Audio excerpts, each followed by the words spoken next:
extend our warmest welcome back, or welcome for the first time, to faculty and staff, administrators, trustees, student leaders, and friends to Utah Tech University and to the 2022-23 academic year.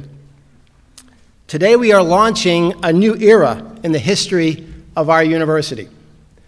This era will be one of expanded and indeed unlimited possibilities and opportunities to create a unique and impactful public place for everyone and anyone to learn, to work, and to succeed. It was just 9 years ago that our institution transformed from a state college, one that primarily offered associate degrees and transferred most graduates to other universities, to become a state university. It was just 8 years ago that President Williams took the helm as the leader of our new university and instituted a culture of growth that has directly led to an extraordinarily rapid institutional transformation. It was just 7 years ago that we launched the first strategic plan that successfully guided our path from status as a university to the stature of a university. It was 6 years ago we made the decision to adopt a polytechnic academic model, and it was just a year ago that this adoption was codified through the approval by the Utah Board of Higher Education of our new mission as an open, inclusive, comprehensive polytechnic university. And now, just 7 weeks ago, we officially became Utah Tech University, culminating 9 years of planning, growth, and development from a state college to a tech university with a growing national and international reputation. With our new institutional name, we are far better positioned than ever to provide students with a higher quality learning experience through expanded resources, elevating their opportunities for employment and achievement of personal growth and satisfaction. Our new name has already had a profoundly positive impact, and there is so much more to come. For those who have been here throughout the past 9 years, I imagine it has been a bit unsettling with all the change. This is not the university you signed up for. But indeed, it is far better in every aspect, and we are far more impactful to our country, to our county, to our region, and to our state than ever before. For those of you here today that are just beginning your journey at Utah Tech, you've arrived at the most important time in our history, as we aspire in the coming decades to become distinguished for our unique brand of open and inclusive higher education. We are now in the midst of a historical inflection point that will in time produce a university where all are welcome to enroll and all are fully supported to learn and succeed regardless of personal circumstances. Most of the talk about Utah Tech University centers on the polytechnic academic model that we adopted in our mission, as well as our designation as a tech university. What has been less discussed or recognized or really even understood is our simultaneous adoption of the tenets of open education as a framework for our educational ecosystem. To fully understand what kind of university we aspire to become, you must have a deep understanding and appreciation for what it means or could mean to be an open polytechnic university, as there are only 1 to 2 similar universities in the world that I am aware of and no others in the United States. We are now unequivocally blazing a new path for higher education, one that blends these two unique and powerful learning paradigms, open education and polytechnic education, in a way that will provide unprecedented access and opportunity for everyone to learn actively, to learn by doing, and to prepare for a lifetime of success, citizenship, and satisfaction. Our mission is no less than to serve everyone, regardless of their circumstances, not just the few who graduated at the top of their high school class and are fully able. On the screen, I am sharing a quote with you from a recent article written by Brandon Bustede and published in Forbes magazine. In reference to Ivy League and other prestigious elite universities, he says, and I'm going to quote, "But for as much as these elites may continue to enjoy the large part of mindshare of college, the future is very much in the hands of a new class of elite university. Those are the fastest growing and most student-centric institutions. And the dueling piano impact from having two types of elite universities will make higher education better for everyone." These universities are elite in who they serve as opposed to who they turn away. I want to pause and consider this last sentence for a moment. The emerging class of elite universities will be considered elite based on who they serve as opposed to who they turn away. This is us. This is who we aspire to be, open and inclusive.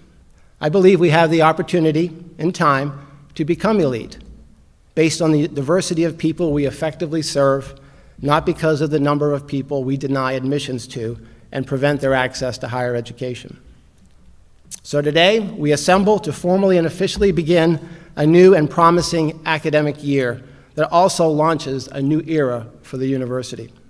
This day represents the first opportunity to meet our new faculty and staff and prepare to welcome more than 12,500 students to our campus. For the past 7 years, I've had the privilege of presiding at Academic Convocation to recognize the many ways that the academic quality and reputation of our university, as well as student learning and success, has grown over the past year, and to provide a first glimpse into the advances and initiatives planned for the coming year. In past years, Convocation has served three purposes.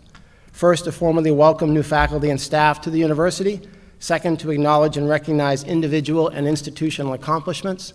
And third, to provide a glimpse of new programs and initiatives planned for the year ahead.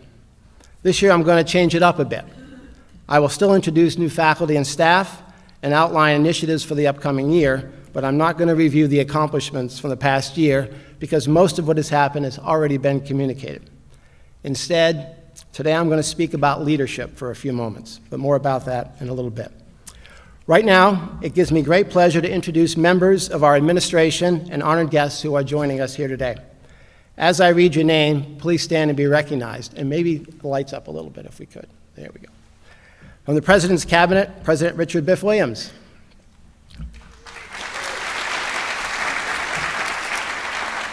Mr. Courtney White, Chief of Staff.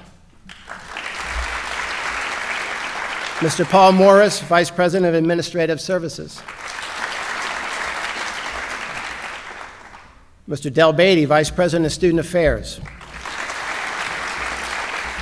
Ms. Becky Broadbent, General Counsel. Mr. Henry Walton, Assistant to the President for Government and Community Relations.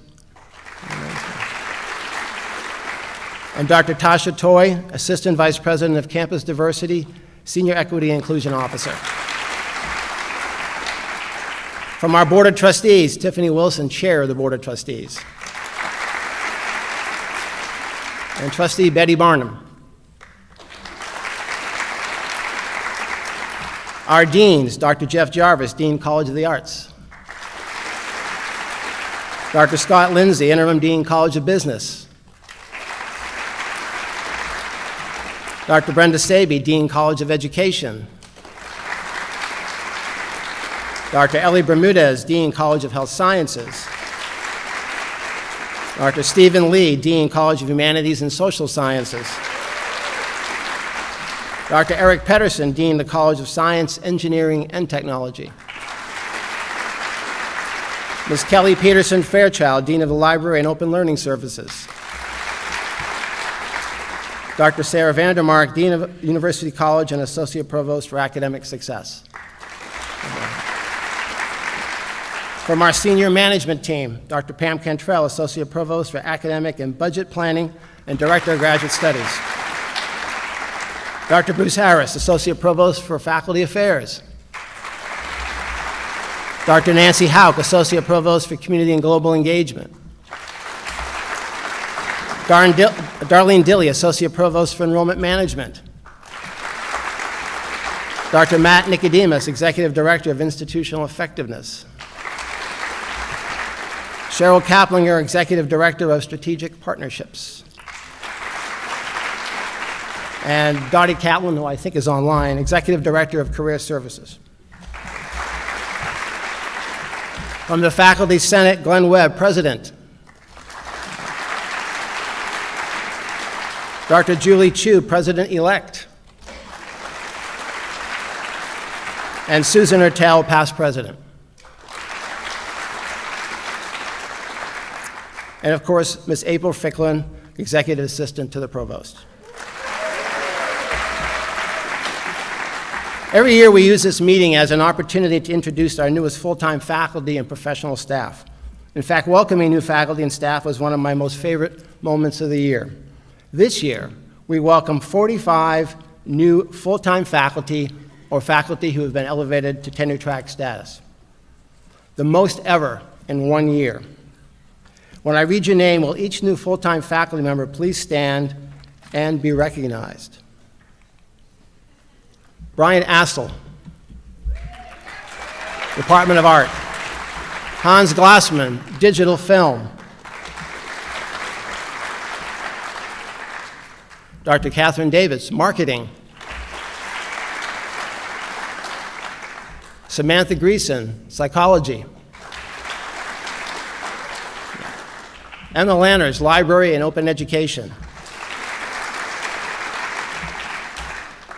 Dr. Jinwoo An, Recreation and Sport Management. Kaylee Hunt, Dental Hygiene. Dr. Tyler Smith, Physical Therapy Assistant Program. Dr. Tiffany Vickers, Population Health. Dr. Milan Pantovic, Exercise Science. Allison Barnes, Nursing. Dr. Mary Brown, Population Health. David Tebow, Nursing. Dr. Carolyn Lewis, Nursing. Dr. Christy Lawson, Occupational Therapy. Dr. Alireza Maxulo, Psychology. Dr. Andrew Rhodes, Humanities. Dr. Christina Rossetti, Humanities. Dr. Emily Treasure, English. Dr. Kevin Smith, Digital Media. Dr. Glenda Jones, English. Dr. Robert Hall, Communication. We're getting there. Susan Hunt, Criminal Justice. Dr. Whitney Patton, Psychology. William Shomig, American Sign Language. Dr. Sati Lila Lawarnchai, Humanities. Dr. Alicia Booth, Communications. Dr. Cassandra Clark, History. Dr. Amanda Scott, English. Dr. Thomas Schneider, History. Mitchell Fellows, History. Dr. Sharik Sherwani, Communications. Dr. Lacey Hope, English. Dr. Kyle Killebrew, English. Vince Brown, Political Science.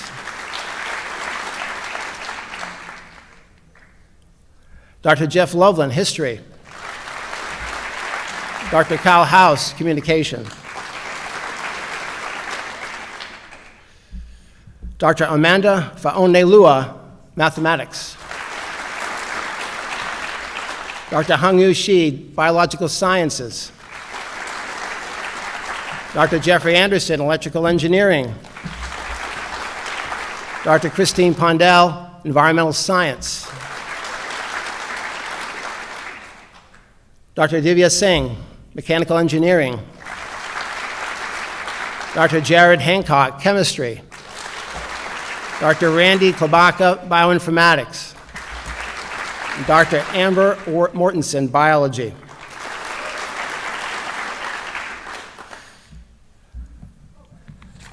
Whoa, yeah.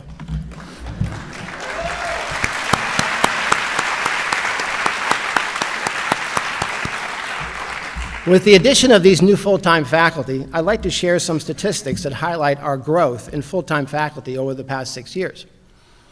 When we became a university in 2013, of all the faculty that remain here, there were 62 that were here prior to our transition to university status, and 201 of you have been hired since. So approximately a quarter of our faculty now are here prior to university status, and 3/4 or more since we became a university. We currently have 263 full-time faculty this fall. We have 17 positions that have been approved for funding. We've got 4 in occupational therapy, 6 in computer science and engineering, and 7 others across the colleges for a total of 280. So we are effectively approved right now for 280 full-time positions. In 2015, when we began the strategic plan, there were 202 full-time faculty. So over the past 6 years, we've grown by 61 full-time faculty lines. Now, for those of you that are watching across the nation, you know very well that there aren't any universities growing by this amount. Most everyone is actually reducing faculty. So this is an extraordinary accomplishment and event, and really we want to thank President and Paul Morris for their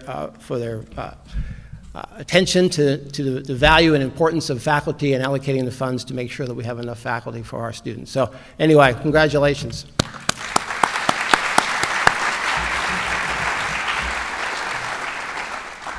I'd now like to introduce our new full-time professional staff, or those with new titles and responsibilities. Dottie Catlin is our new Executive Director of Career Services. Craig Harder, Director of Upward Bound and Educational Talent Search. Jared Germain become Director of Admissions Operations. Cheryl Kaplinger was Executive Director of Strategic Partnerships. She's added Innovation District Project Manager. And Jeff Stewart, our Executive Director of Atwood Innovation Plaza. One more round of applause for all of our new faculty and staff.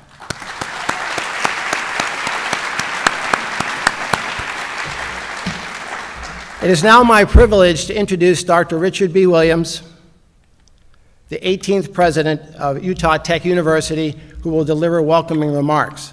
While he comes to the stage, I believe it is important to describe what an extraordinary leader President Williams has been for our university and for higher education in the state of Utah.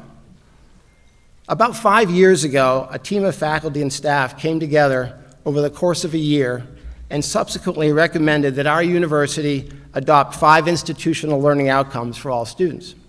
If you are unfamiliar with our learning outcomes, they are knowledge, skills, responsibility, innovation, and grit.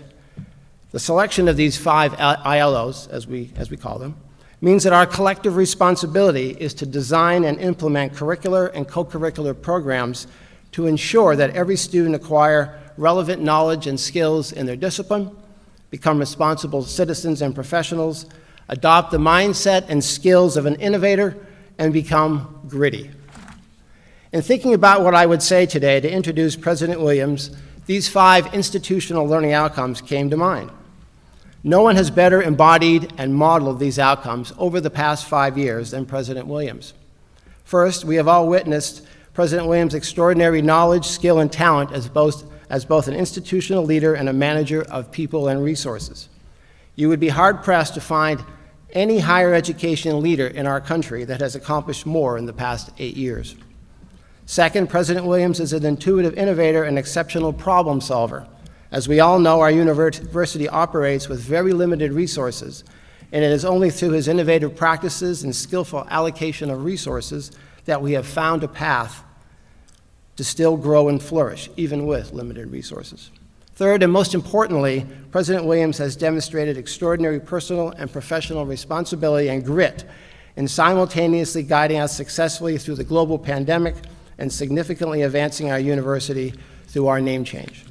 Not only did he boldly assume full responsibility and accountability for leadership of the pandemic response and change in institutional name, he persevered through extraordinarily difficult and challenging circumstances. In other words, he is the embodiment of grit and perseverance that we hope all of our students will adopt. President Williams clearly personifies and models what we value most in our students, and it is an honor and privilege to welcome him to the stage for welcoming remarks. Please join me in a warm welcome.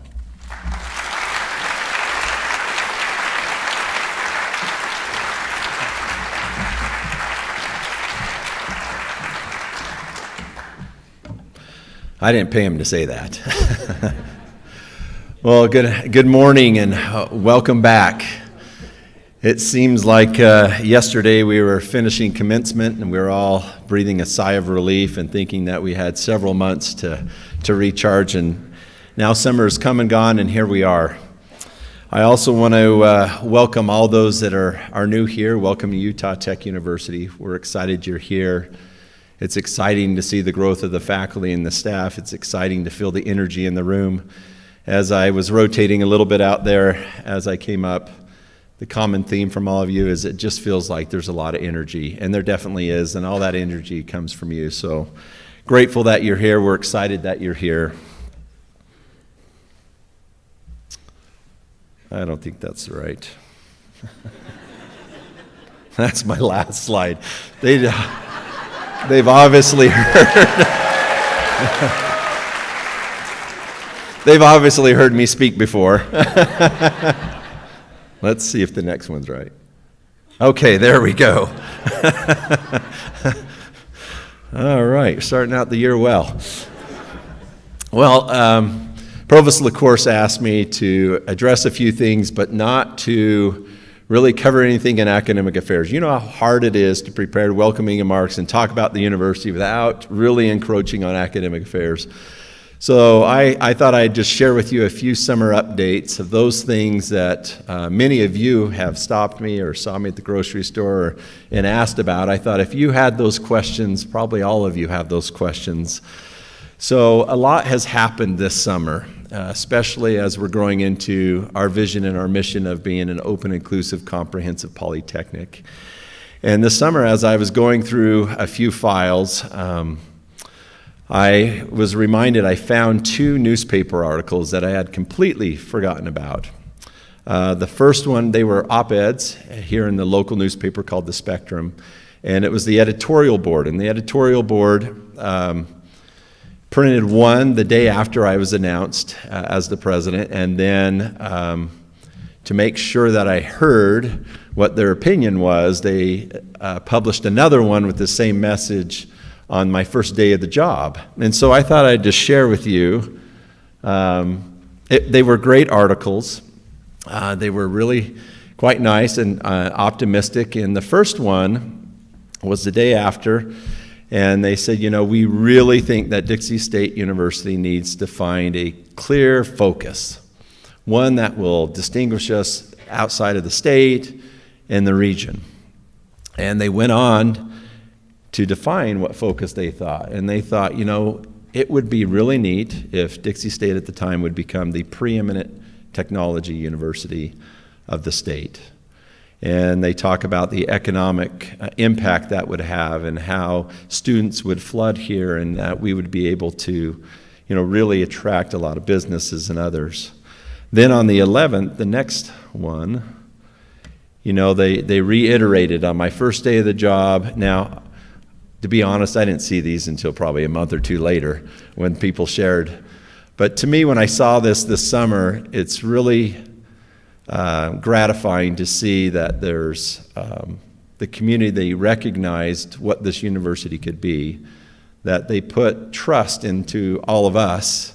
As we created our first strategic plan, that plan was created by all of you, and our second strategic plan was also created by all of you. And so it's really gratifying to see that the university that's located in this area is looking after all those that live here. And it's gratifying to see what we have become, and especially to welcome all of you. So today I'm just going to share some random updates with you. The most popular that people stop and ask me is about the Utah Tech University rebrand. And I must say, we set a goal by the first day of school to be about 85% done. I didn't really believe it would be done, but we set a goal, and we had hoped, and we're pretty close to 85% done. I can't thank all of you and facilities and everyone else that have done this. One thing that the University of Marketing and Communication, at one point this summer, they had 600 projects in the queue. They've had their staff, they've paid their staff overtime, their interns, they're now bringing in lunch, so they won't leave on lunch break and flood somewhere else. They escape from it, but they have done such a great job, and so we appreciate your patience. Our goal is to be 100% finished by January. Now, having said that, this summer, as I was walking outside the Eccles, I saw a planner that said the Dixie State College of Utah. So that had been about 10 years. So if you see something, report it. Probably report it to one of your deans or to the provosts. We're not as cranky as UMac because they're doing all the work. So let us know and we'll get that done. But I can't thank all of you enough. We were fortunate to receive $3 million from the state legislature. Those were for the things that didn't have line items. So business card, things that had line items, we're just using the line items because that's the funding we have. So we're on budget and we appreciate all that you've done to help us. Now going back to the Spectrum article, we are definitely on the radar, Utah Tech University. Looking at this summer, it is clear that some universities within our state and within our region now find us as a threat. And so I share that with you because it's a good thing that we're on the radar. And there are some institutions that have hired individuals that are located right here in St. George, Utah to recruit and admit our students to other universities. Other things on the radar, we've had more businesses, more grant opportunities, more funding opportunities because people have recognized all your great work for the last strategic plan and the current strategic plan. So that's exciting. We also had a lot of work done this year for our general classroom building. Dean Lee and his faculty and many people on our campus. We have been programming the general classroom building. To give you a sense the size of this building, it'll be about the same size as the science, engineering, and technology building. That programming is in place. It will go to design, and then we should break ground probably here spring sometime. And then we're hopeful to get that built in about 18 months. So a lot of great work has been done there. I also want to share with you the climate for getting buildings. We've been very fortunate. We've built the Human Performance Center, we built the SET, now we're building the general classroom building. The state legislature has seen a great need to fund buildings. And so they put $100 million of ongoing funding into Senate Bill 102. They created a formula for each of the institutions from size of faculty to size of enrollment to our performance outcomes, and then we get a shared amount, no questions asked. And so our share is about $11 million. Now, there's another way to get a building. It's the more common way, but now the State Board of Regents, they will only forward one building per institution to get full funding. And so I just wanted to share with you, in Senate Bill 102, the first $11 million that we received in July goes towards the general classroom building. That was part of the funding formula. Next year, we'll be allocating those funding to help with the McDonald building renovation and addition for the Department of Arts. So when the general classroom building is built, those in McDonald are going to move over, and then we're going to renovate and add on for that. And that's the art department. And so the Senate Bill 102, we'll be focusing, after that, we'll be focusing and saving for a new student union. But going back to the capital projects, not this year, but the following year, we'll start looking at requesting funding for additional buildings. This is not set in stone, but we know there's a huge need to add on to Taylor Health Science, which that addition will probably be a new building the same size, close to that. And then we know that Science, Engineering, and Technology number 2 will be shortly after that. And so we will be aggressively pursuing buildings in the near future. I want to give you an update on the Gardner Center feasibility study. This is our student union. We wanted to study that out this summer. We had architects come in. They produced a feasibility study. You'll see more presentations about this, but a short summary is that they gave 3 options. One, we tear half the Gardner down, build 3 stories up, so it's 100,000 square feet. The second option was to level the Gardner building, build 100,000 square feet of new space, or the third option is to build 100,000 square feet of new space somewhere else. We're probably going to build 100,000 square feet somewhere else. We've put a funding formula together. It will take about 3 years of that Senate Bill 102 money. There'll probably be a student fee, and then there'll be about $10 million of fundraising. This building, it's really exciting. It's a huge need, but it's about 5 years out unless we get a lot more funding, which we'll certainly pursue that. So that's where we're at on the feasibility study. Housing, I wanted to bring that up in this meeting. We have been approved to build Campus View Suites number 3. We were going to wait 3 or 4 years, but we're out of housing. Students want to be here. And so we'll be breaking ground this January in this building. Now, if you see, the buildings on top of Nyssen Towers, and we currently have students moving into Nyssen Towers right now, they know they're going to move in January. So I wanted all the faculty here, in case you hear something, they've signed a contract. They know they're moving to Campus View 1 or 2 or to the Campus Suite Inn. They know they're moving, and they get the same rate from Nyssen Towers into those. So we just couldn't wait very long, and this will be open the fall of 2024. Many have asked about the stadium. Will it be done by the first game? I'm sorry to laugh. I think so. You drive by it just like me. It's kind of comical when they say it's going to be ready. We're hopeful that it will be ready. It will be ready sometime. So this will be a great addition. We're excited about that. Also, the College of Education, it is very close. I know they were moving in this last week. This is the old science building. We'll have a ribbon cutting. It is just an absolute great renovation. We're excited for the College of Education and also appreciate their patience as we were renovating that. Parking, many have asked about Atwood Innovation Plaza. Heaven forbid if we ever have parking ready for the first day of school. This is not our fault. It's the contractors. But we will have this done in short order after school. This adds hundreds of parking stalls, and so we're excited about that. Many have asked what's happened to the Avena Center. The Pepto-Bismol paint is gone. We now have buildings that fit the rest of our campus. The number one question I'm getting is, did they forget to paint the top of the caulks, which you see there's a little bit of the old paint there. You'll see here in the next few weeks there's going to be aluminum cap, just like the rest of our buildings, placed in all these buildings, and so that will be covered. So the painters did not forget or run out of paint or out of money. The project's not quite done. Another thing that happened on campus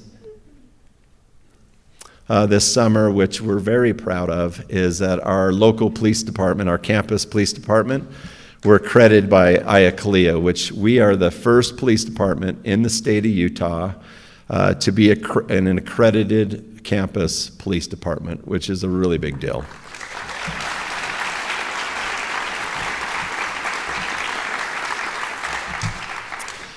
I had the honor of going to Las Vegas and watch Chief Barfus receive this. It was really overwhelming to see that only 7% of campus police departments are actually accredited. And then once you see the number of standards that they have to meet, we're just privileged to be able to have a campus police department that, one, went through this rigorous process, but two, met all those standards, and we're excited for the future. And Chief Ron Bridge, who's now the interim chief of police, Chief Barfus, was poached by Utah State University, which will happen because we have the best faculty and staff in the state, so of course these schools are going to poach them. So we're excited. If you see our police, if you could just tell them thank you. They do a lot for us. The other thing that I've been asked a lot, many of you faculty are concerned about your students in the mental health. We have added 2 counselors in health and wellness, so I wanted to bring this to your attention. There's actually 2 other staff members, but I also want to thank you. We have over 500 campus members that have gone through the QPR certification, so I can't thank you enough for that, and we'll continue. So second to last slide, many people have asked, fundraising, how has it gone? They've seen on Facebook that we are not raising funds and we're losing all sorts of funds. My first statement would be, if you're getting your information from Facebook, you probably shouldn't. But fundraising is going really well. This is actually cash in hand, so if there's a donation that's a planned gift or over time, this is actually what we have just received. Done really well. We continue to do well. Our staff continues. So I didn't want any of you to think that there's any issues with fundraising. Our advancement staff has done a wonderful job. Last thing is just a shameless plug. Tonight, there's the Welcome Back barbecue. I personally think the t-shirts are better than they've ever been. I was trying to wear mine this morning, and my wife said, somebody will see you, so she wouldn't even let me wear my t-shirt this morning. Sure enough, I saw like 8 people I knew, so she was right. But please come tonight, especially those that have been here. We have a lot of swag to give out. Please come. There's free food. Bring your families. Bring those loved ones that you want. There's a lot of great things to do for kids. It's a great time every year. And I just want to close again by just thanking you for all you do for Utah Tech University. It's exciting to be here. I can honestly say I just absolutely love my job. I love working here. I love working with my colleagues. It's just fun to be part of growth. It's fun to be part of making a difference in our students' lives. So thank you, and I wish you a very successful academic year.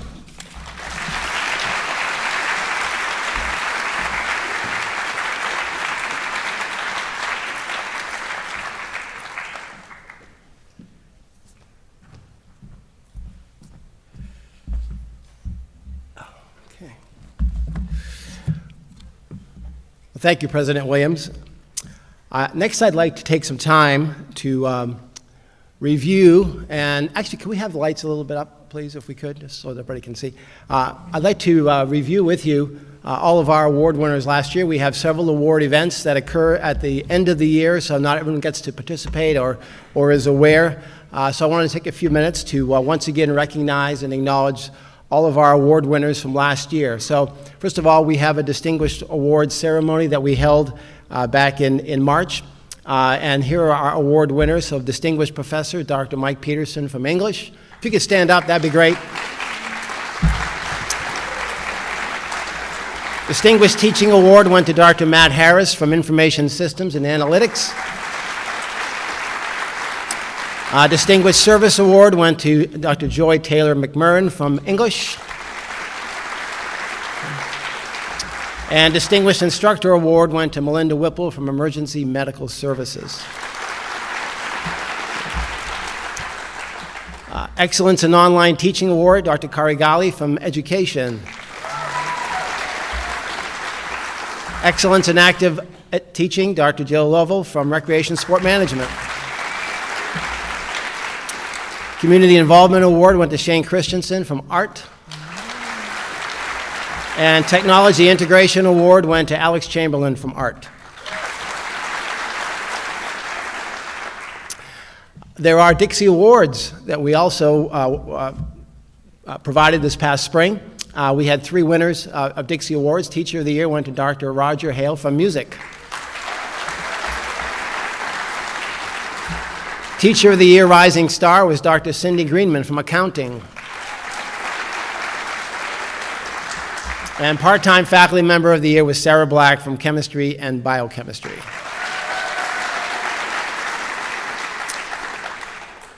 Presidential Awards. Excellence in Service, Dr. Pam Cantrell, Associate Provost. You gotta stand, Pam. Travis Rosenberg, Executive Director of Human Resources. I don't think he's here, but we'll. And Dr. Jordan Sharp, VP of Marketing and Communications. I don't think he's here. Excellence in Education Awards, Ms. Brenda Armstrong, Chair of Dental Hygiene. Mr. Robert Flowers is the Director of Post Academy, which is our police training academy. And Mr. Jonathan Morrell, Director of Student Support Services. In addition to these university awards, several other of our faculty received various state and national awards. I want to recognize them as well. Jessica Atkinson, Assistant Professor of Dental Hygiene, received the 2022 Element Award from the St. George Area Chamber of Commerce. Dr. Michelle McDermott, Professor of Nursing, received the Utah Women Leadership Exchange Award from the Utah System of Higher Education. Dr. Nicole Schneider, Assistant Professor of Physical Therapy, received the 2022 Community Engaged Scholar Presidential Award. Drew Wilcox, Associate Professor of Physical Therapy Assistant Program, received a Lifetime Achievement Award from the Utah chapter of the American Physical Therapy Association. Sarah Gallo, Associate Professor of Dance, received the Utah Dance Education Organization's Higher Education Educator of the Year Award. And Dr. Vinod Chelamuthu, Associate Professor of Mathematics, received the Distinguished Teaching Award from the Mathematical Association of America. Congratulations to all of our award winners.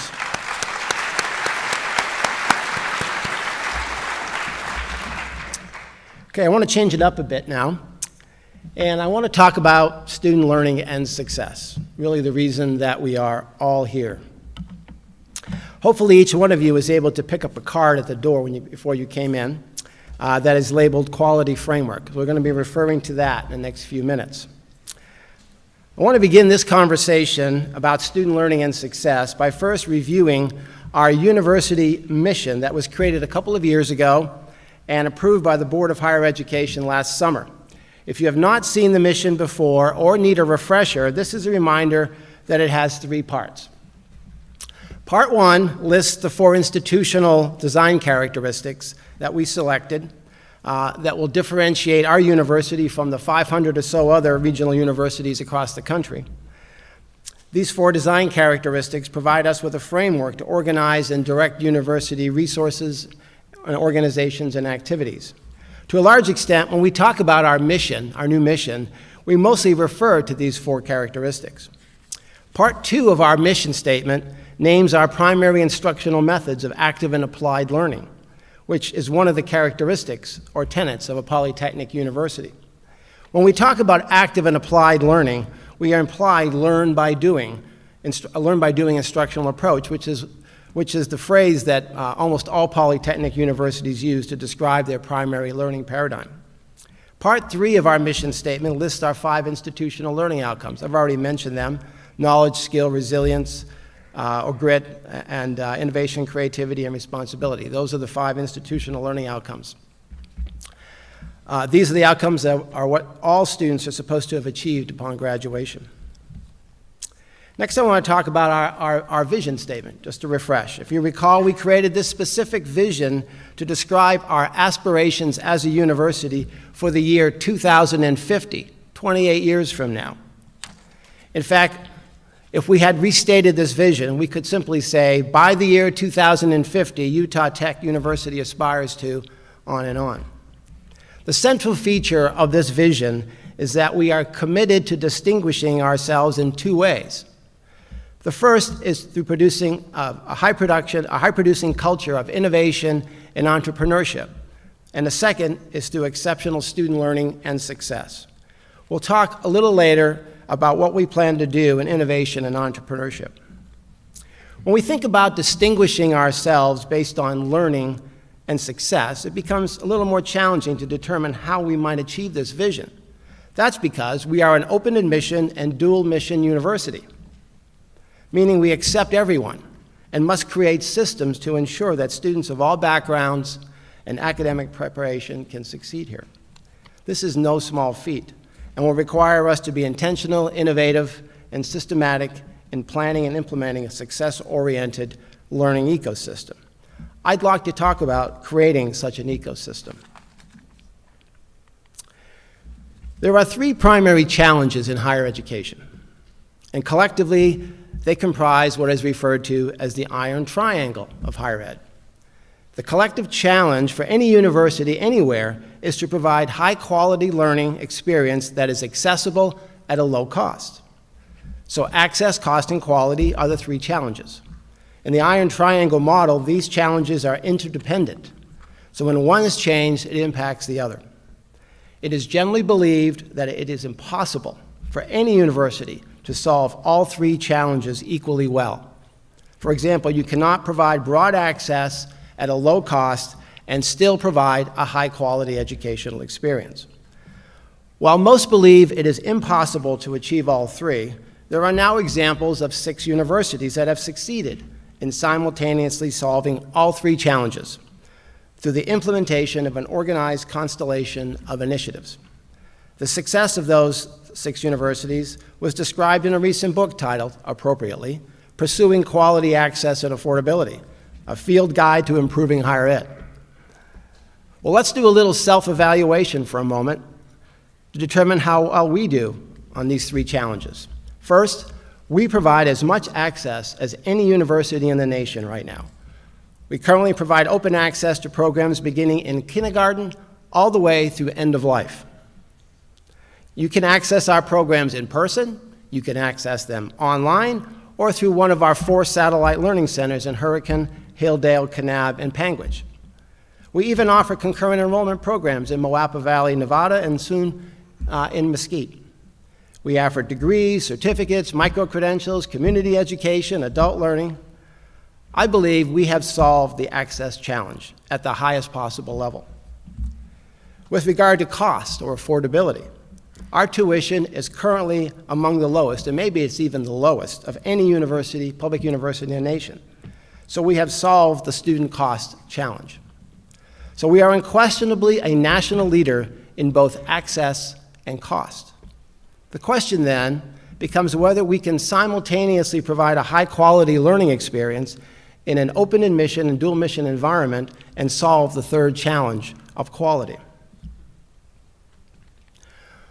Earlier this summer, the academic leadership team, along with the Vice President of Student Affairs, Dean of Students, and leaders from the Faculty Senate, participated in a retreat where we discussed how our university can become distinguished for exceptional learning and success, while still maintaining open access at a low cost.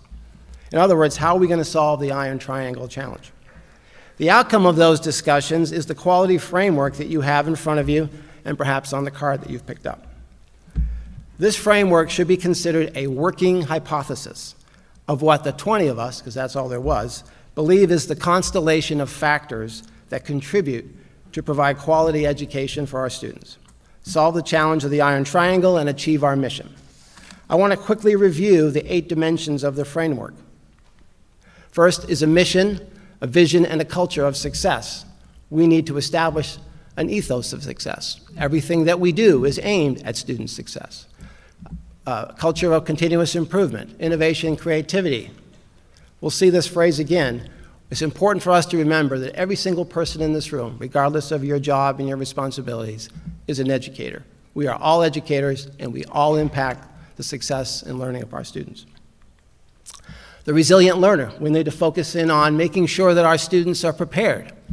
Right? If we look at Maslow's hierarchy of needs, it's hard for a student to come to class and to learn effectively if they don't have food, or if they don't have a place to sleep, or if they're going through a number of mental health challenges. So we need to support those hierarchy, those needs that students have to be successful at learning. We need to motivate our students. We need to make sure that we are providing the proper education in the right way for a variety of students. We think about diversity, equity, and inclusion. And we need to develop self-regulated learners so that when they leave our campus, they're fully capable of continuing to learn on their own. We need to focus on the teacher. What are the roles of faculty? We continue to hire some faculty who are more generalist, and then we have faculty that are more specialist. We need to look at faculty roles and make sure we're hiring the right people in the right roles to make sure that we ensure student learning and success.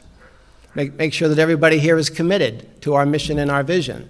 We want to provide ongoing professional development, and we need to incentivize faculty and staff to focus in on learning and success. We need to focus on what we teach. Is it accessible? Are we career focused? That's going to be a new focus or a new emphasis this coming year. Fuzzy and techie. For those of you that were here last year, when Scott Hartley came to campus and spoke about the 2 sides of a coin. We can't educate students just in the liberal arts, and we can't educate them just in technology. It really is a dualism. We need to educate students holistically, both to be a fuzzy and a techie. You can ask around what that means. Co-curricular. We need to provide co-curricular activities that enhance and facilitate and support what we teach in the classroom. How we teach. How are we teaching in the classroom? We have our 5 core instructional methods: active, applied, authentic, inclusive, and student-centered learning. Those are our 5 core instructional methods. Are we applying our learning science to our classrooms? Are we adopting and incorporating instructional technologies appropriately, or the best that we can? Are we providing personalized learning? The conditions of learning. What kinds of conditions do we create on campus to support exceptional student learning and success? What are the academic support services that we have, such as tutoring, and writing center, and so forth? What kind of student support services that we provide? Do we provide a consistent user interface for the student? Do they walk into each class in a different environment, a different culture, a different interface, a different interaction with their faculty and with faculty and students? Are we consistent in that user interface? And are we incorporating high-impact practices? And we're going to talk about that more in a minute. Learning assessment. We need to ensure that if we're going to produce more learning each year, that we have a way of measuring that at the course and program level, at the faculty level, at the individual level, and at the institutional level. All these different levels of evaluation and assessment provide us the information to know how effective we are in achieving exceptional student learning and success. And the last is in general education. What does our curriculum look like? Is it the right curriculum? Are the classes in that GE curriculum integrated and coordinated? Are we assessing essential learning outcomes? Do we have course integrity across all of our classes? These are the 8 dimensions that we came to conclude this past summer, were the conditions upon which we can create a campus culture of exceptional student learning and success.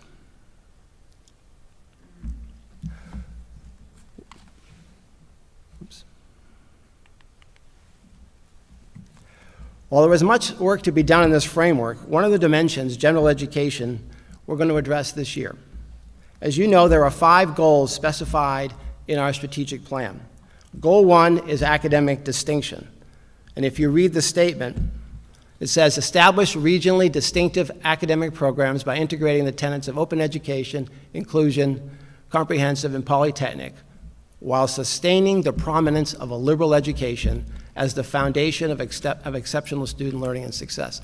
So here in our goal, in our strategic plan, we define liberal education as the foundation of achieving exceptional student learning and success. Many of you will recall that I charged a faculty task force in the fall of 2016 to begin reimagining general education. This work was led by Drs. Matt Morin and Nancy Ross. Matt has since moved to another university, but Dr. Ross is still here as a professor in interdisciplinary arts and sciences. The outcome of the task force was to divide the process of reimagining general education into 2 phases. Phase 1 can probably best be described as a process of pruning. Many courses were eliminated from our previous model, and the outcome was a general reshaping of our general education program.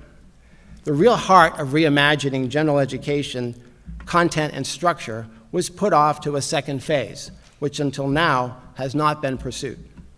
Earlier this summer, leaders of the GE committee worked with Dr. Pam Cantrell and Dean Stephen Lee to begin discussions about phase 2 of reimagining general education. So today I've asked Dr. Shauna White, assistant professor of English and director of the general education program, to talk about plans this coming year for pursuing phase 2 of reimagining general education. Please join me in welcoming Dr. White to the stage.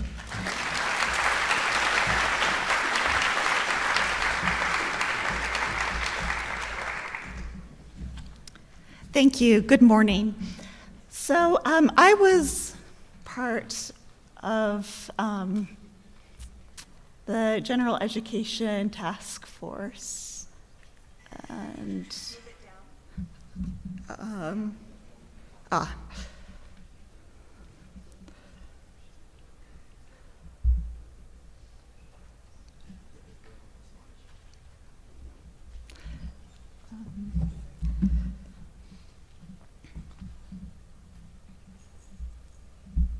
are my slides included with these ones?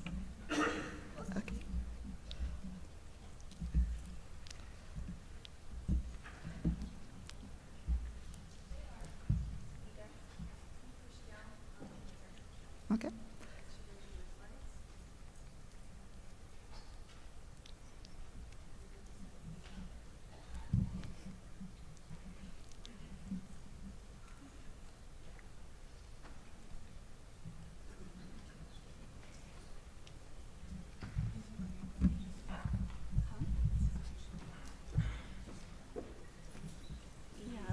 I don't think these are my slides, but I'll go ahead. Yeah, I'll go ahead and I can just talk through it without my slides. So I don't think my slides are here, but I'll go ahead and provide an overview of what the task force worked on over the summer. So several members of the GE committee, along with Pam Cantrell from Academic Affairs and Dean Stephen Lee, met over the summer to talk about some ways to re-envision general education.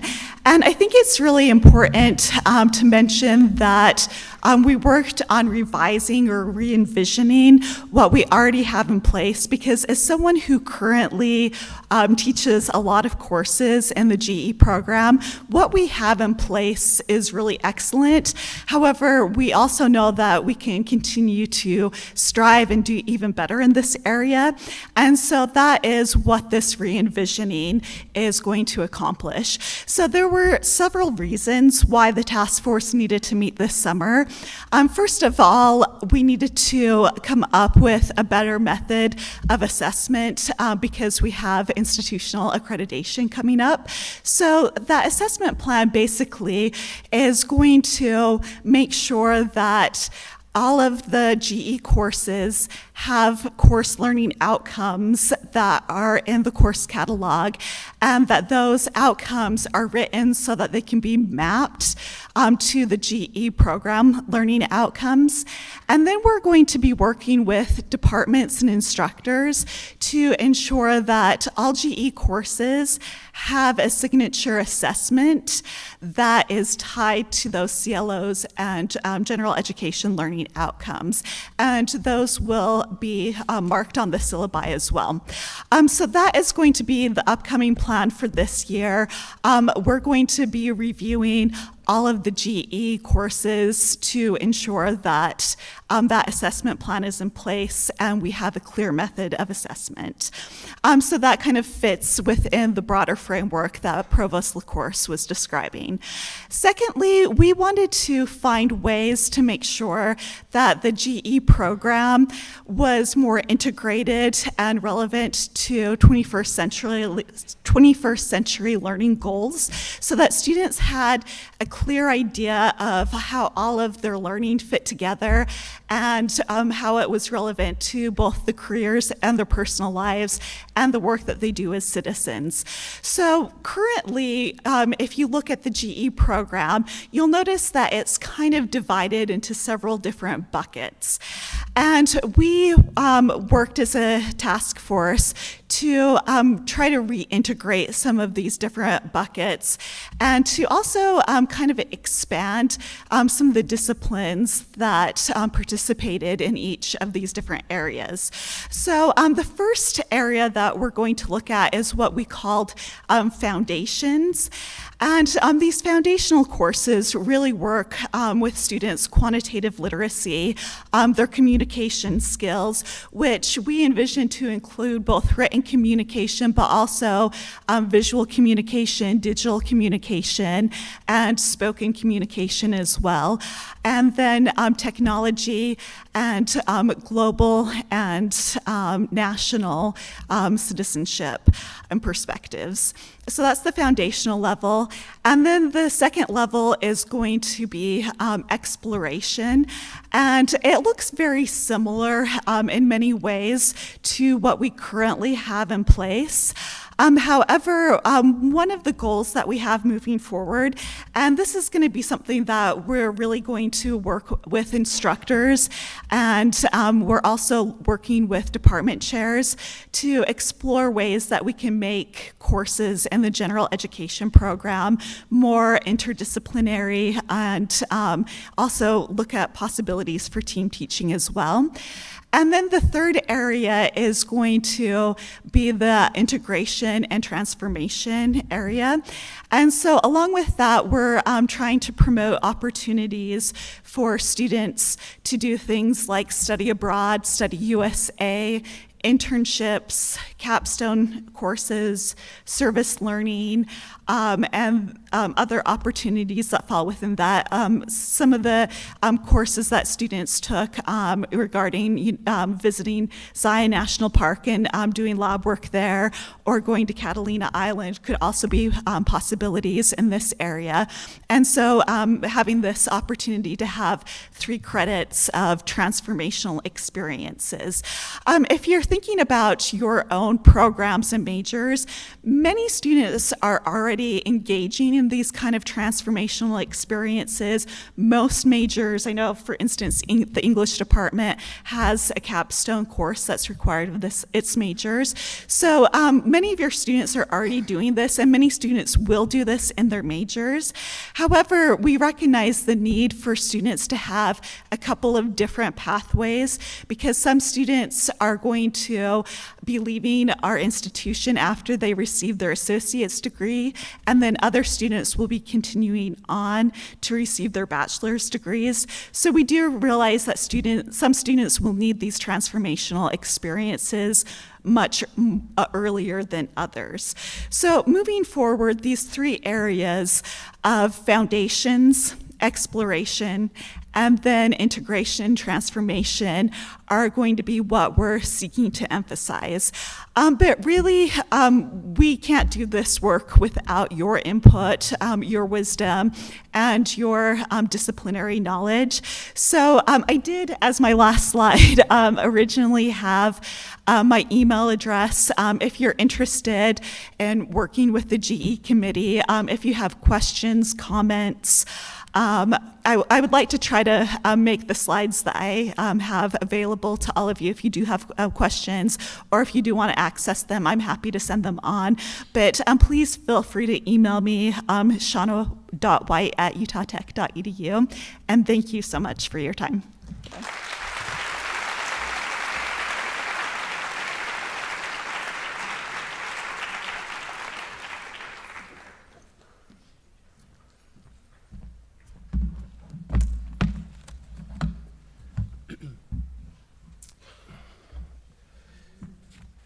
Thank you, Dr. White.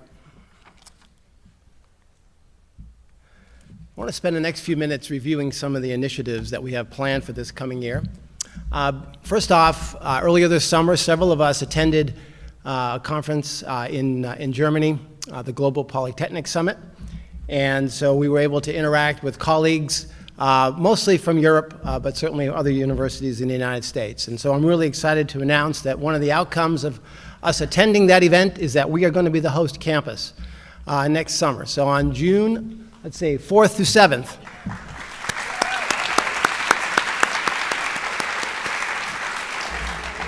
we will be the host campus for the Global Polytechnic Summit, and certainly our goal is to bring a large number of faculty, staff, administrators from universities all across the globe here to campus to enjoy our weather, our climate, and have great conversation about the future of polytechnic education across the globe. So anyway, wanted to announce that. Second item I want to mention is that, and Dr. White just sort of alluded to it, we are, as a university, all universities in Utah, we are required to provide all of our students with 2 what are referred to as high-impact practice experiences in the course of their education. The first one has to be in the first 30 credits. What we do here is Trailblazer Connection. That is a first-year experience course that is considered high-impact. So we've met our requirement, our state requirement, to provide a high-impact experience at the first 30 credits. The second requirement that we have is to provide a second high-impact experience at the upper division level. While we have very large numbers of our students engaged in high-impact practices, I don't think that we have all of them engaged in high-impact experiences. So we're going to have to do some work in the coming year. We are going to be doing some work this coming year to look at our capacity and build a more comprehensive, integrated model of high-impact practices, perhaps even brand it something different. But the 5 examples that you see here are really the main upper division experiences that are incorporated as a high-impact practice: undergraduate research, study abroad, experiential learning, that would be co-op, internship, clinical, and so forth, service learning, and mentored leadership. There's probably some others that we could classify as high-impact practices, but we're going to be spending a good bit of time this year. Dr. Nancy Houck has a committee that's been working on high-impact practices this past year, and that committee will be tasked with developing a more formal, structured approach. We're going to need about 2,000 to 2,500 of these experiences every single year. So there's some work ahead to ensure that we achieve that requirement. All right, one of the projects that we've been working on for the past year since we purchased, and some of you may not know, we purchased 183 acres of land a year ago down in the Desert Color master plan community for a second campus location. Right now, if you were to visit that campus, enjoy the dirt, because that's all there is. All right? It's near some restaurants, but it's dirt. So what we need to do is to conceptualize and think about how we're going to build a second campus there and what would be incorporated in that new campus location. Now, I mentioned earlier that our vision is to be distinguished by 2 things: exceptional learning and success, and secondly, through innovation and entrepreneurship. So we're going to use this opportunity with this new land to really extend and elevate our institution in the area of innovation and entrepreneurship. So here is the first page, really, of a comprehensive document that we created this past year, have been introducing this concept to a large number of people to get their feedback. This was a vision document, not a planning document. So we've tried to create a vision of how we would build out what is known as an innovation district down at Desert Color. Now, there's 183 acres. We don't need 183 acres. That would be a massive district. But some, maybe 20 or 30 acres, something along that line is more likely what we would need to do this. And an innovation district is a very specific thing. It's not just some words that we created. There's a model out there that was created about 8 years ago or so. And these districts exist all across the United States and across the globe. There's probably, 40 or 50 in the US, and I don't know how many there are globally. But what it is a high concentration of people who are interested in innovating and building new businesses. So you bring a lot of people in a very tight combined area. Now, you may all be familiar with things like industrial parks and research parks and so forth. And so those have been around for quite some time. But if you go to one of these, what you see is a building here and a building there and a building there, and they're all separated, and there's no intentional attempt to bring people together from those different businesses and organizations. This is just the opposite. It starts with the intent to put people basically on top of each other, and so that they bump into each other all the time. In fact, there's a metric called bumpability that indicates the degree of which, that's a word, I didn't make it up. It's high-tech, yeah, it's a high-tech word, bumpability.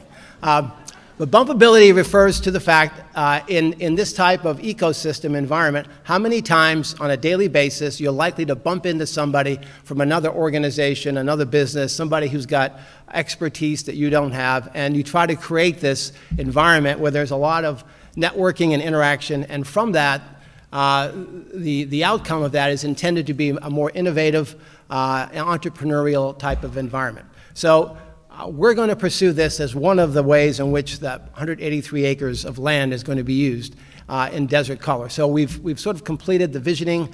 Now we're just beginning the planning, and that will last probably about a year to do sort of considering or thinking about what that space would look like, and then a year from now we'll probably get into master planning with architects and designers and so forth to begin planning this out in more detail. So anyway, that's coming up this year.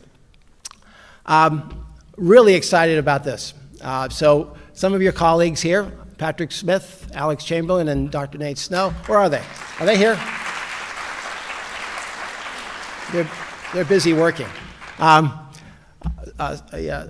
Submitted a grant application this summer to the state. Actually, it wasn't a grant. It was a funding opportunity from the state for about $370,000, and they were awarded that amount to create what is going to be known as Utah Tech Creative Studios.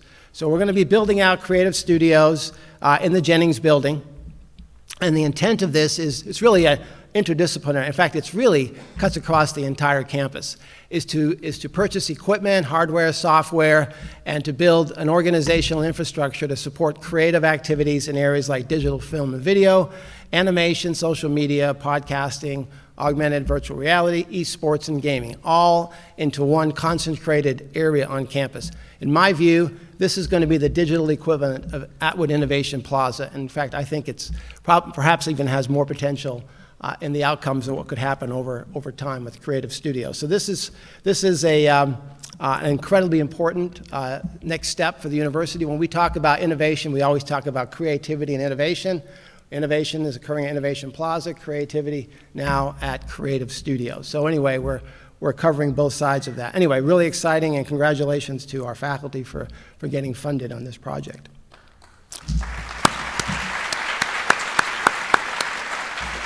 So we are now in the final approval stages for our first doctoral program. Some of you are aware of this. Many of you are probably aware of this, that we've been working on this for quite some time right now. We went through a recent approval process at the state level, so we're down to our final. This takes forever. Everybody wants to approve it. We're down to our final 2 approvals that will require probably into April to finish completely. But right now we are going to our Northwest Regional Accreditors to get their approval for our doctoral program, and then after that, then we go for national accreditation. And once that is done, sometime in hopefully March or so, we'll begin recruiting our first class of doctoral students that will start here 1 year from now. So.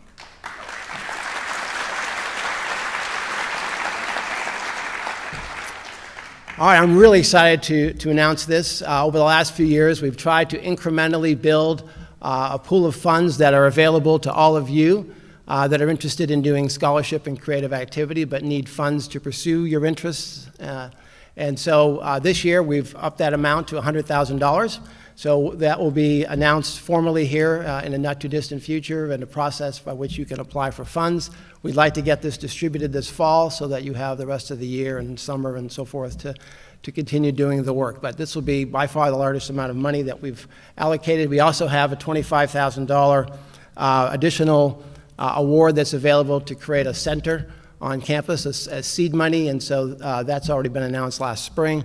And then we've got another $20,000 that we put into Center for Teaching and Learning to award some grants for innovation in the classroom. So that's part of this announcement. The second thing is that Dr. Rico Del Sesto, who has been the director of our undergraduate research office for, I think, 8 or 9 years since the beginning, has stepped down this summer, and so Dr. Brooke Hotez is going to take over as our Director of Research. Stand up.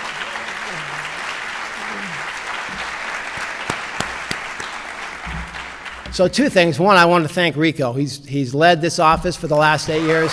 So.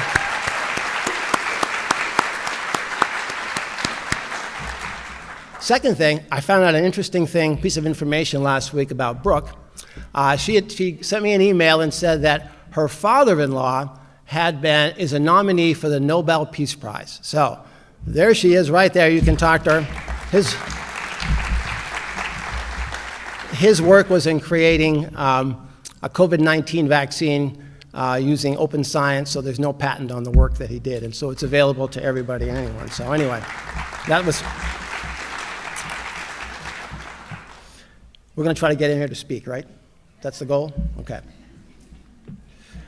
All right, international. So a couple years ago, we started down, while we were in the process of looking to expand our international programming, students, our mobility and primarily, but certainly programming on campus as well. Well, COVID-19 did a number on that plan. So we really didn't do a whole lot in terms of increasing mobility because we couldn't. But now, with restrictions lifted, we're ready to regain some momentum and begin rebuilding what we're going to do in international. So there's a number of activities planned for this coming year. Certainly encouraging and supporting more students to do study abroad.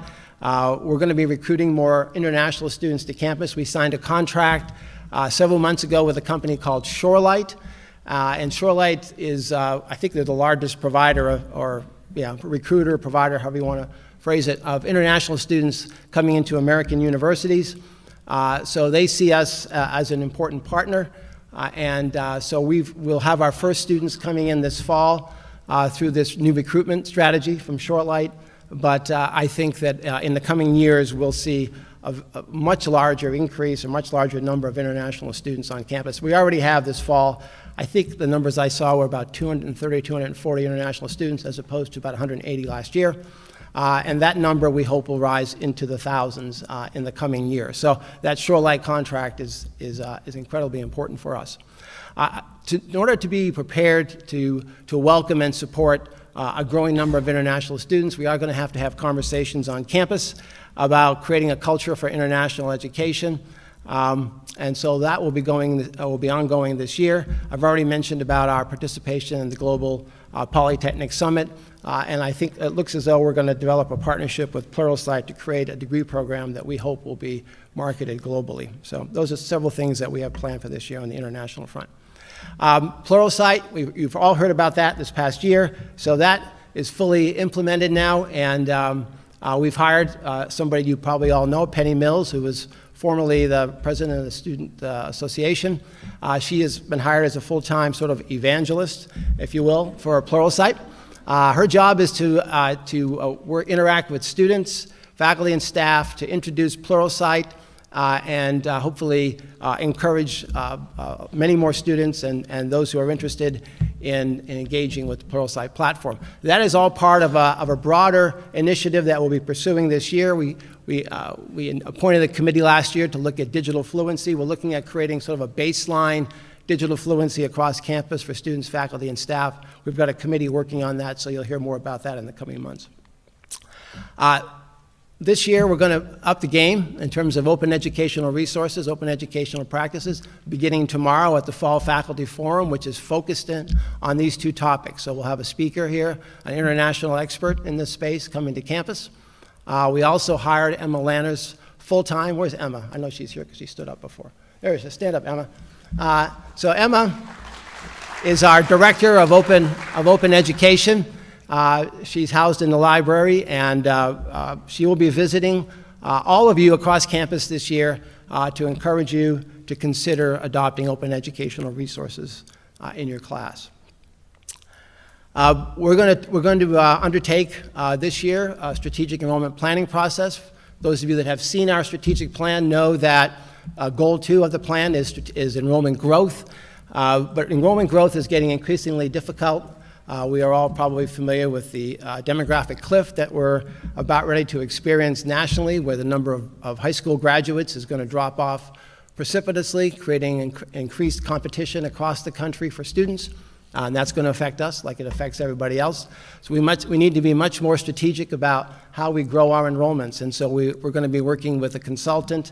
This will be an institution-wide initiative this year to develop a comprehensive plan for recruiting and retaining students. It'll touch every aspect of the university.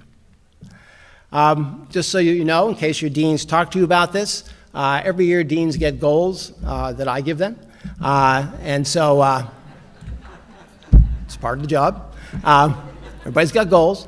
And so I've given each of our deans three goals that are consistent. All the deans have the same goals. So you may hear about this in your colleges. We've asked the deans to look at ways in which we can improve image and reputation. The first goal of our strategic plan is academic distinction, so this is related to that. What can we be doing within each college to elevate the image and reputation? There is so many incredible things going on across the university and academic affairs, and I think we need to do a much better job of communicating what is going on and then looking at improving our image and reputation. The second thing is career readiness. This is a fundamental tenet of being a polytechnic university. We've hired a new executive director of career services, and we're going to look this year begin developing a more integrated and coordinated plan across the entire student experience so that when students graduate, they are ready. And then lastly, we've already talked about exceptional student learning and success. You've seen the model that we started working on, so we'll be working on this year, and so I've asked the deans to work on this as well. So those are the three priorities that we've given all the deans for this coming year, and certainly you'll hear more about that within each of your colleges. The last thing I want to say in this, talking about the coming year, is to just ask that we recommit to fundamentals of instruction. I think that I spend a lot of time talking about strategy and other types of things, but I think it's important that as we look at advancing in different ways, that we not forget about the fundamentals, the ways in which we communicate with students and ways that we provide information, how we operate our classrooms and so forth. So high quality syllabus has all the information, including student learning outcomes, that we are all using Canvas. That's a critically important platform for all of us to be using because of the information that can be provided to students and information back to the institution. We're taking attendance, however that works for you, and that's important for two reasons. One, if we have students that are not attending class, we know soon and we can intervene. If we don't know students are not attending class, we can't do anything about it. And oftentimes, if we know this, then an advisor can reach out, make contact, figure out what's going on, and help the student back on the right track. So having that information about attendance is incredibly important. Active learning, all of our classes should be using active learning to some extent. Last I heard from some Associate Provost Bruce Harris was that we're probably in the 70 to 80% of our classes use some form of active learning. We clearly want to get to 100%. Reporting midterm grades, again, so we have information about student progress, and if we need to intervene, we can. Communication with students needs to be frequent and accurate. And then finally, please, final exams during finals week. So these are some of the fundamentals that are in my mind, and I think if we're all attending to these fundamentals, we'll provide students with a strong learning experience this fall. All right, with that, I want to move to my last topic for today, before we get to lunch in a little bit. So I want to spend the last portion addressing values-based institutional leadership, and more specifically, our role collectively here, both individually and collectively. So for the past 7 years, we've focused nearly all of our time in academic affairs, all of our time, our energy, and our resources on establishing university-caliber division of academic affairs to effectively support a growing diversity of degree programs and expanding student enrollment, as well as building systems to support effective teaching, learning, and success. While there's still a lot of work that remains to continue building this infrastructure, I believe we have arrived at a point in time in our evolution to begin transitioning from basic capacity building in academics to becoming a university of influence and impact through institutional leadership, values-based institutional leadership in our community and our region. A few months ago, I learned that a local leader had commented, probably publicly, that our university was engaged in promoting social change. As you can probably guess, that comment was not intended to be a compliment, but rather a criticism of a university. My initial response when I heard that comment was, heck yes. Actually, I used a different H word, but for today, I'm going to stick with heck. Heck yes. That is absolutely true, and we are proud to be engaged in advancing social change.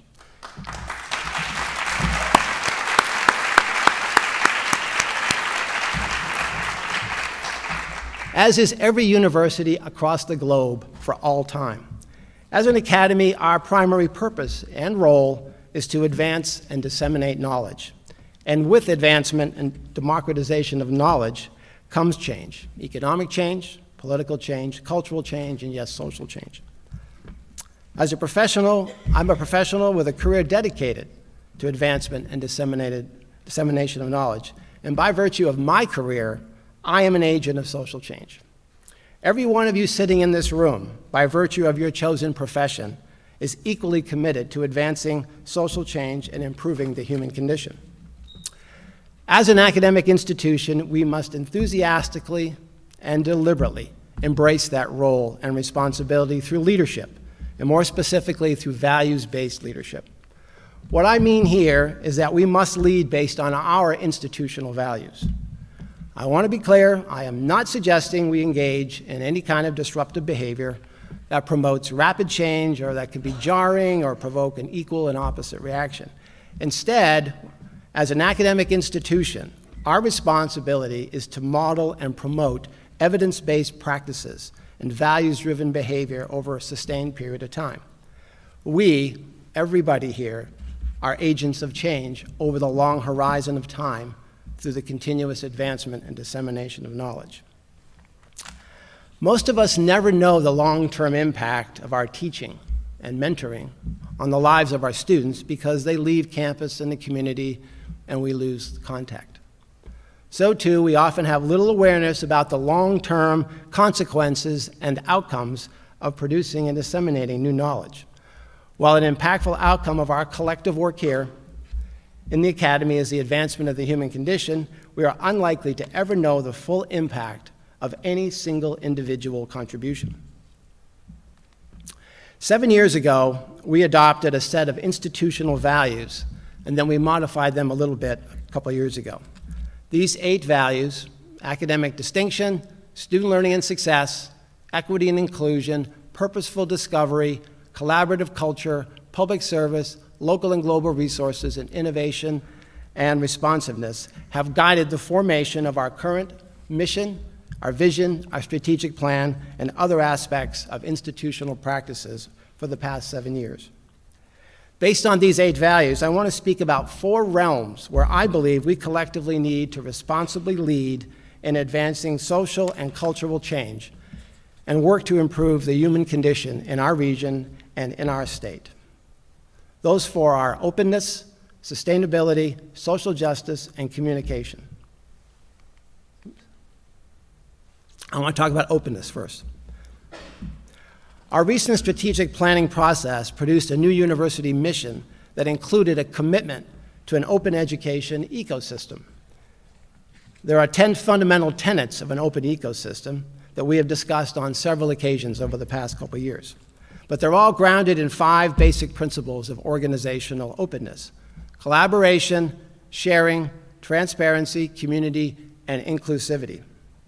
Based on these 5 principles, for us to achieve openness, we need to be an inclusive community of scholars and professionals that continually share and collaborate through transparent information, processes, and outcomes.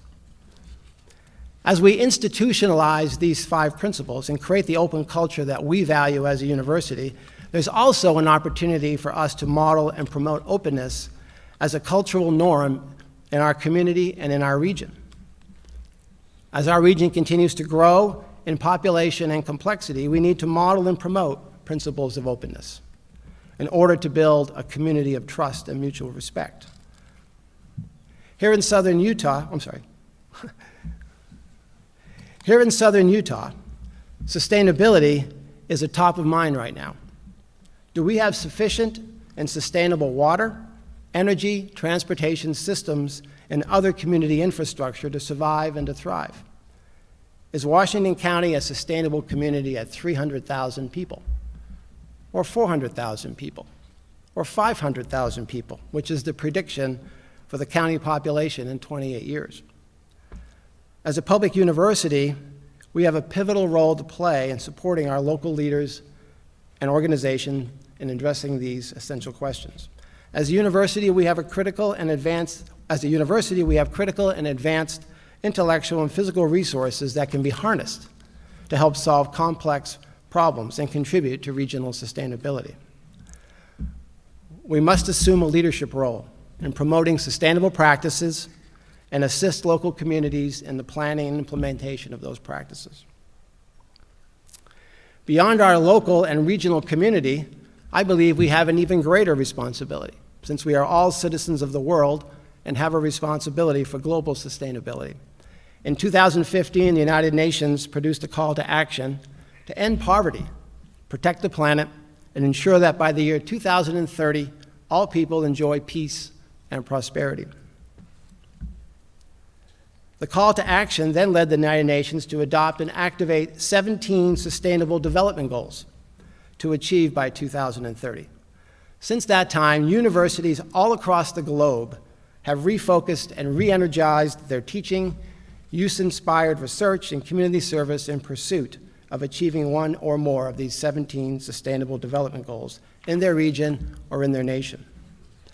I propose, actually ask, that each one of you who are faculty consider how you might frame a class or even a single assignment to address one of these 17 goals. How can we engage students in use-inspired research and projects to solve a related problem? or participate in service learning, or in some other way take a leadership role in pursuing one or more of the 17 goals. Based on our university values, we must take a more active leadership role in advancing the sustainability of our community, our region, and our world. Social justice. I want to now turn our attention to institutional leadership in advancing social justice. We all know that social justice is achieved when society treats individuals fairly and equitably, and that as a public university, we have a responsibility and obligation to advance social justice through education and institutional behaviors.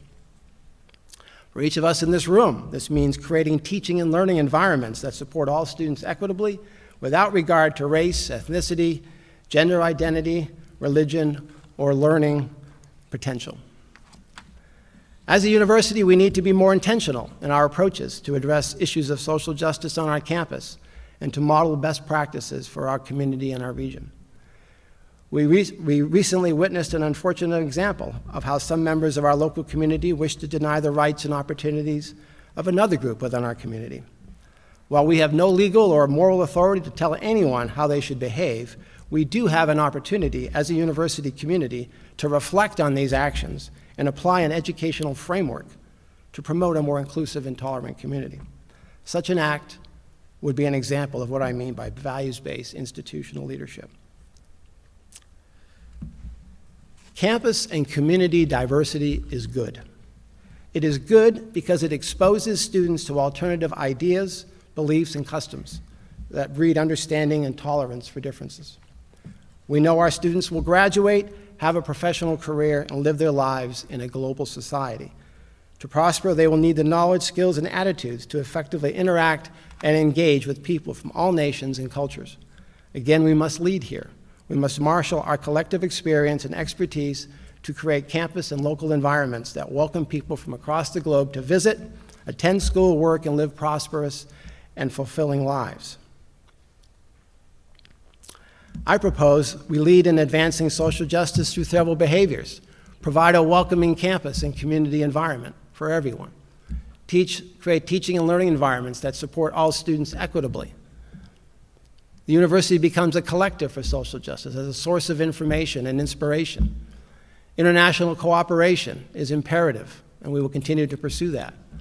We have to actively challenge oppression when we see it, create pathways of progression for all students, and dismantle scarcity models where there is only access for a few. Leadership here means activating these and other behaviors on campus and in our region. Finally, I want to address communication and our institutional leadership through external communication. We know that nearly all universities pursue three general missions: teaching, research, and service. Recently, a recently published article radically proposes that we consider adopting a fourth general mission: communication. I'll quote, "External communication should be considered a fundamental responsibility of the university, a fourth mission to connect, to engage, and actively participate in the public sphere as a reliable and unbiased source of information." We now live in a world where truth lies in the last Facebook post or tweet, regardless of the source or the veracity of a statement. We live in a world of ubiquitous fake news and increasing number of deep fakes. How are we, our students, and the community expected to distinguish truth from a lie? And what role does our university have in revealing and communicating evidence-based truths? In contemporary life, there is no longer any need to verify statements. There is no need to provide evidence. There is no need for context. Social media all but guarantees that bad information can be spread at nearly the speed of light, leading to a growing acceptance of alternate group-based or unverified facts. Confirmation bias has now universally replaced critical thinking. Confirmation bias is when we select information sources based solely on the fact that the news or information from that source confirms our existing beliefs. There is great danger in relying on confirmation bias rather than critical analysis of information, and we continue to experience the impact of that across our nation. Most of us witnessed and experienced the impact of an organized campaign of misinformation and disinformation recently. We know all too well the negative consequences and impact that distributing unverified information can have on public policy and decision-making. As a university, we need to redouble our efforts to produce and disseminate reliable and verifiable information and to teach our students how to recognize fact from fiction, assumptions, and beliefs. So what leadership role can we play in our community and region in providing verified facts and promoting critical thinking? First, each one of us should participate at least occasionally in the public sphere as a reliable and evidence-based source of information. Second, we need to demonstrate leadership through effective personal and institutional communication. And I'm not speaking about the form of communication that we use to recruit students, brag about an accomplishment, or announce an event. This is standard form of communication that universities engage in. Instead, I am talking about the need for our university to communicate values and ideals, model practices and behaviors such as civil discourse and the scientific method to reinforce the essential elements of critical thinking as a way to distinguish fact from fiction. I want to propose the following set of behaviors as a starting point to promote more effective communication on our campus and in our community. Teach students to distinguish fact from fiction, assumption, and beliefs. We can do this in our classrooms every day. Emphasize evidence and critical thinking. Make lying wrong again.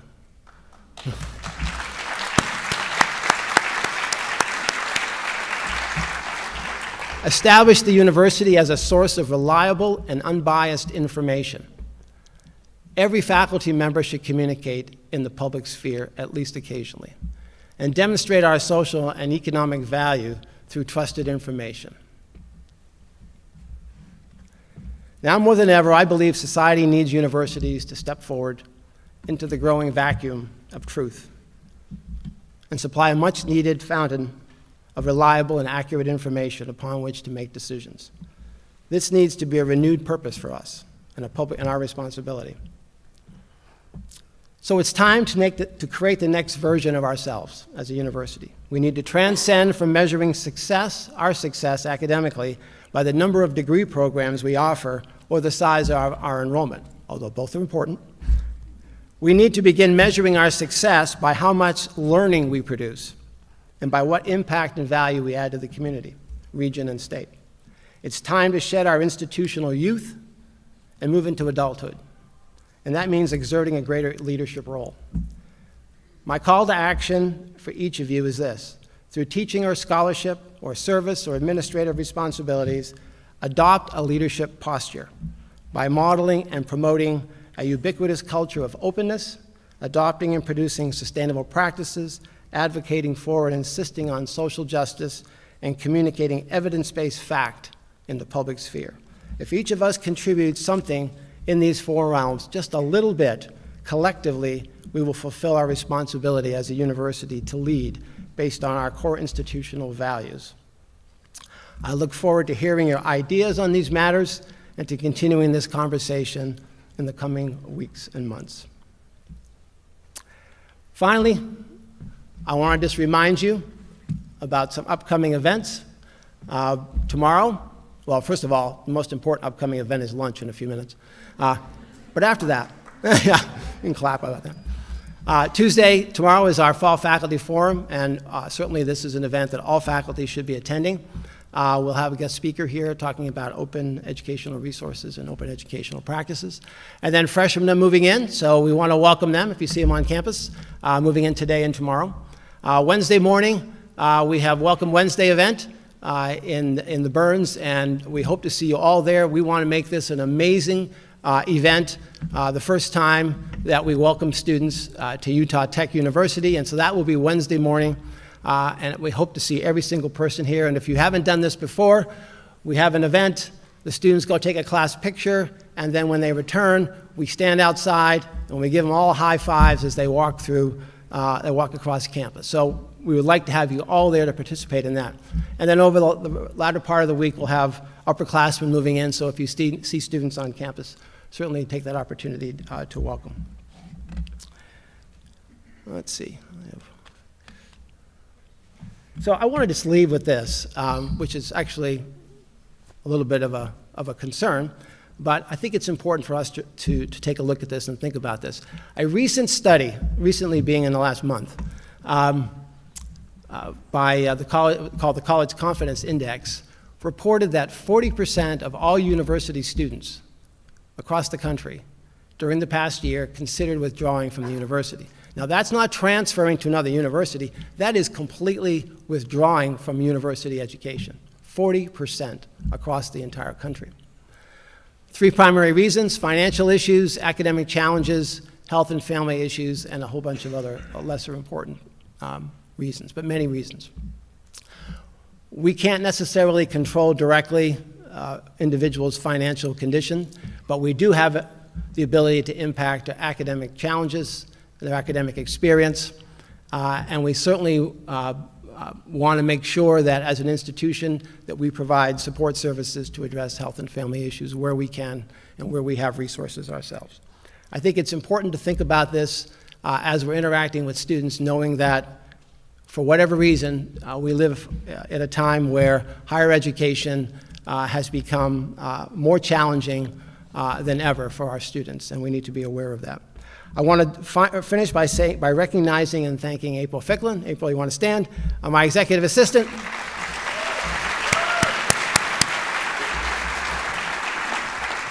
She organized today's convocation, and to Amy Echeverria and Jay Wilson, who have been producing the event today. So thank you for your attention, and I wish each of you a successful and fulfilling academic year, and we're going to head over now to the Gardner for some lunch. Thank you very much.